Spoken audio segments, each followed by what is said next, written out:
Sorry, my phone died. But you need to, have the dream big. Even if you know you can't get your dream, you gotta get as far as you can. You know what I mean? Some people want to be doctors, but the closest they get is nurses, practitioners. And there's between doctor and nurse, one can write prescriptions, flat out. One spends longer in school, but through the workload, the nurses will have the same knowledge a doctor has, just from working from case to case, patient to patient. You know what I mean? And I feel as though when I was in charter school, I was a number. They didn't really care. It's more like you come to school, you do your work. I learned a lot from videos, which I did not like. I like to be taught person to person, face to face, one-on-one. I don't like going to school. I can watch this video, I take notes from the video, I answer stuff from the video, and I go to my next class. I just feel like I'm in the system and I'm not being appreciated. I'm the type of person I like to be challenged. If I'm not challenged, I'm just idle. It's too much time going by. It's too much things for me to get distracted and get messed up by. I need a heavy course load. I need to be intrigued, and I need to be kept busy. School was not like that. I didn't study.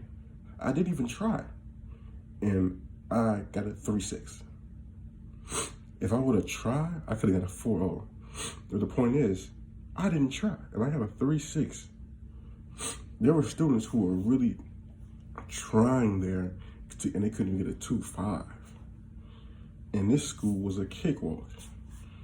And believe it or not, the kids at charter schools are very smart. It's just they don't believe that they're smart. I remember times I would literally, my friend Mac, he was labeled a bad kid. Mac was smart because it was one time we had psychology class. I literally taught him last week's class in 5 minutes. Then when we took the quiz, he got a C on it. It's no way possible that it should be that easy and he should be labeled as a bad kid, where he's a good student, he's very smart, and he can retain a lot of information.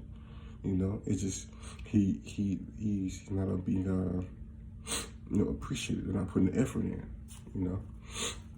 And in conclusion, I would say students in charter schools are numbers, and in public schools, you feel needed and cherished. You have the choir kids, you have the band kids, which I was a member of.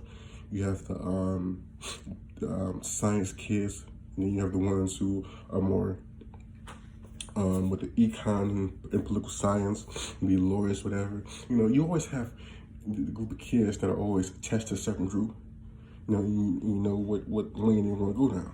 In charter schools, it's not like that. It's more of an open playing field for you to do whatever you want, with no career goals, no aspirations. Everybody wanted to sell lashes or smoke weed, and teachers are like, okay, that's fine. And it's like, that's not acceptable. I don't know where they learned this, but that is not acceptable in any way, shape, manner, or form. When I got there, I was very disappointed in what they were doing, because I know many of my classmates I was talking to, they're not doing good in school right now because they weren't prepared for actual work.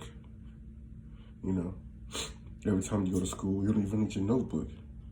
You pull out your phone and do this, do that, a paper here and there. People say it's a hard teacher.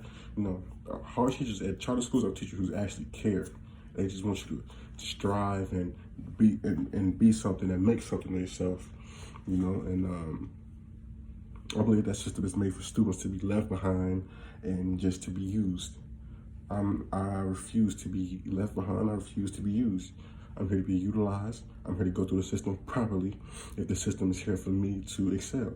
If it's not here for me to excel, I have no problem using that system to transfer me to a better system, or just using that system to make me understand I can do better things. It can lead me to greater things. This is all I conclude. I thank you all for your time, and have a good break.